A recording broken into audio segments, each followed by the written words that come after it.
Et aujourd'hui, en gros, donc aujourd'hui, il faut Biya à tout prix, serait le Kadhafi d'Afrique centrale. Ben c'est clair. Ah bon? Allez-y à l'AES. Vous êtes à l'AES, forcément. Et on va vous dire que tous ces gens s'inspirent du président Paul Biya. Mais ce que vous ne savez pas, Madame Biloa, il faut vous le dire. Vous dites que vous connaissez le Cameroun, vous ne le connaissez pas. Le vrai combat aujourd'hui, c'est lequel? C'est la libération du Cameroun. La libération du Cameroun face à ces accords léoniens. Il faudrait qu'on revienne au sérieux sur ce plateau-là. Pendant 43 ans qu'on a attendu, c'est maintenant qu'on va libérer le Cameroun. C'est maintenant à 93 ans que M. Biya va libérer le Cameroun. Vous avez parlé de l'eau, Madame Biloa. Vous savez pourquoi? Vous savez ce qu'était le Cameroun avant? Parce que les gens disent qu'il y avait des bornes fontaines et que par rapport à ces bornes fontaines, l'eau était gratuite et tout. Mais ce que vous ne savez pas, Madame Biloa, il faut vous le dire. Vous dites que vous connaissez le Cameroun, vous ne le connaissez pas. Je veux vous le dire. Ce n'est pas parce qu'on fréquente certains milieux et qu'aujourd'hui, ces milieux vous sont fermés, madame, que vous allez commencer à cracher sur ce que vous avez profité grandement. Je vais vous dire. Non, mais je ne vous ai pas interrompu. Je ne vous ai pas interrompu. Mais en même temps, ce que je vais dire personnel. Ah oui, non. Quand il y avait les bornes fontaines au Cameroun, c'est simplement parce que au niveau de l'habitat, il n'y avait pas encore de canalisation. Il faut que les Camerounais le sachent. Aujourd'hui au Cameroun, j'ai l'impression que en matière de géopolitique, mes contradicteurs ne maîtrisent absolument rien. Je regrette de le dire, mais j'apporte des preuves. Mais j'ai envie, le vrai combat, j'ai envie, Monsieur Meignet, que nous restions dans quelque chose de construit avec des éléments. C'est ce qu'on essayait de faire ensemble, et c'est pour ça qu'on a fait ce plateau, pour qu'on parle de façon très très constructive. On est d'accord. Monsieur Meignet, quand vous voyagez à travers le monde, même seulement dans les pays voisins, en matière d'eau ou d'électricité, on peut pas dire qu'on soit les mieux lotis. On en est loin. Et ça ne vient pas juste que des bornes fontaines. Et on va pas revenir là-dessus. Et les canalisations. Je pense que on voyage tous et vous vivez. En voyageant, vous étiez à Abidjan il y a pas longtemps et vous vous rendez compte qu'on n'a pas le même type de problème. Non, mais donc, le Cameroun, que vous voyez aujourd'hui, on combat le président Paul Biya. Ce sont les France-Africains qui combattent le Cameroun. Et j'ai l'impression que sur ce plateau, je suis avec des France-Africains. Qu'est-ce qu'un France-Africain? Ce sont des gens qui ont un calendrier. Non, je vais y arriver. Ce sont des gens qui viennent combattre le président Paul Biya simplement parce que il a libéré le Cameroun. Je m'explique. On n'a pas renouvelé les accords coloniaux. Tout le monde le sait. On est aujourd'hui en train de faire le Fonds monétaire africain. Ce que portait le président Kadhafi, que la France et les autres sont allés assassiner. Tout le monde le sait. Et aujourd'hui, moi, je vous dis, il y a 14 ans, j'étais sur le même plateau avec monsieur le maître. Et je lui ai dit ceci. Ce qui se passe en Libye, il faut faire très attention. Donc, il se comportait justement comme un France-Africain. Et aujourd'hui, on sait. Donc, aujourd'hui, il faut à tout prix. Serait le Kadhafi d'Afrique centrale. Ben, c'est clair. Ah bon? Allez-y à l'AES. Vous êtes à l'AES, forcément. Et on va vous dire que tous ces gens s'inspirent du président Paul Biya. On m'a pas dit ça. Ah non, mais je vous dis, les gens avec qui je parle. On m'a pas dit ça. Maintenant, le vrai combat aujourd'hui, c'est lequel? C'est la libération du Cameroun. La libération du Cameroun face à ces accords léoniens. La libération du Cameroun parce que le président Paul Biya, c'est le seul président en Afrique qui a préservé les ressources. Et quand je dis tout à l'heure que Madame Biloa ne connaît pas le Cameroun, est-ce qu'elle sait ce qu'il y a dans la réserve du Dja? Elle ne peut pas. Est-ce qu'elle sait ce qu'il y a à l'extrême nord? Elle ne sait pas.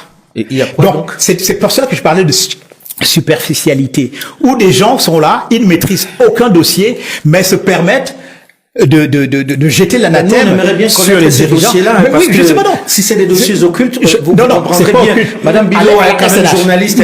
Je sais très bien. Journaliste de renom. Et je pense qu'en matière de connaissance du dossier, elle a perdu de sa superbe. Je pense que qu'elle aille à la SNH, et elle va comprendre beaucoup de choses, notamment la raffinerie qu'on est en train de faire. Vous savez pourquoi? C'est pour l'indépendance. Voilà. Monsieur Foucault. Mais bon, on a attendu 43 ans pour faire cette... Non, il fallait se libérer d'abord. Madame Diane. Voilà, je vous marche sur la langue. Mais franchement, il faudrait qu'on revienne au sérieux sur ce plateau-là. Pendant 43 ans qu'on a attendu, c'est maintenant qu'on va libérer le Cameroun. C'est maintenant à 93 ans que M. Biya va libérer le Cameroun. Mais on a beau aimer M. Biya, mais il y a quand même les limites de la nature. Mais à 93 ans, qu'est-ce qu'on veut encore demander au président Biya qu'il n'a pas déjà fait pendant ces 43 ans? On nous dit sur ce plateau qu'on vient pour libérer le Cameroun. À après 43 ans de règne, à 93 ans pour un mandat de 7 ans. Il faut quand même, sur ce plateau, qu'on revienne au sérieux. Pourquoi? J'ai remarqué que M. Meunier, très courtois, très gentil, passait son temps à ricaner, alors que le sujet est sérieux. Et quand il est en difficulté, il veut s'attaquer à Madame Biloa, et comme vous l'avez dit, chers confrères, c'est une icône. Quand on est en face d'elle, on est fier. C'est vrai. Et vraiment, il faut au moins qu'ils le lui reconnaissent. Maintenant, pour en revenir au Cameroun, parce que nous ne sommes même pas là pour juger les gens. Il y a un problème aujourd'hui qui se pose. Le Cameroun est à la croisée des chemins. Le Cameroun s'est levé comme un seul homme. Moi, j'étais à Dakar quand les gens ont voté.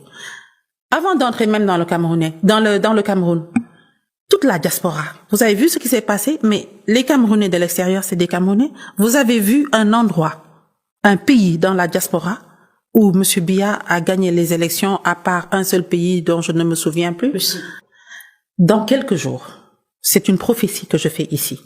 Quand le Conseil constitutionnel va déclarer vainqueur M. Biya, il va se passer des choses que je ne veux même pas imaginer parce que quand même nous sommes là et nous réfléchissons. Et je vais vous dire autre chose. Ça peut être perçu comme une menace, hein? Non, une mise en garde. C'était pas une menace. Parce que vous savez qui est menacé actuellement? Le président Chiroma. Depuis hier, ils disent qu'ils vont aller le chercher pour l'enfermer. Pourquoi? On est en démocratie normalement. On a voté. Pourquoi est-ce qu'on doit aller chercher Et vous êtes pas apparemment au courant d'une autre situation. Est-ce que vous savez que depuis hier, il y a des arrestations massives et arbitraires au Cameroun? Partout. Je veux dire que on est en train de menacer les Camerounais qui ont choisi de voter Chiroma. On a dit qu'on va aller chercher Chiroma. Vous savez quand même qu'il y a un bouclier humain important autour de sa maison. Et aujourd'hui, qu'est-ce qui se passe? Les arrestations ont commencé. Un climat de terreur pour un parti qui a gagné. Le parti au pouvoir a gagné. Pourquoi se comporte-t-il de la sorte? C'est quoi le problème?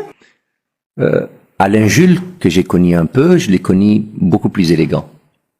Il en a perdu un tout petit peu ce soir. Qu'il s'en prenne à moi, parce qu'il considère que je suis visiblement un digne représentant de la France-Afrique. C'est la première fois que j'entends ça. Surtout, c'est loin de ce que j'écris.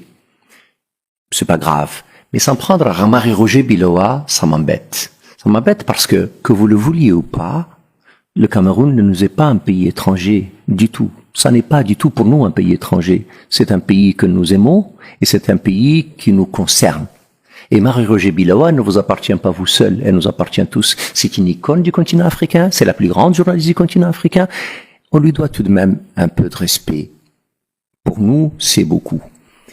Quant à vous, Alain Jules, allez expliquer que Biya est un révolutionnaire, qu'il incarne l'alternative à la France-Afrique. Franchement, vous aurez du mal à convaincre les gens.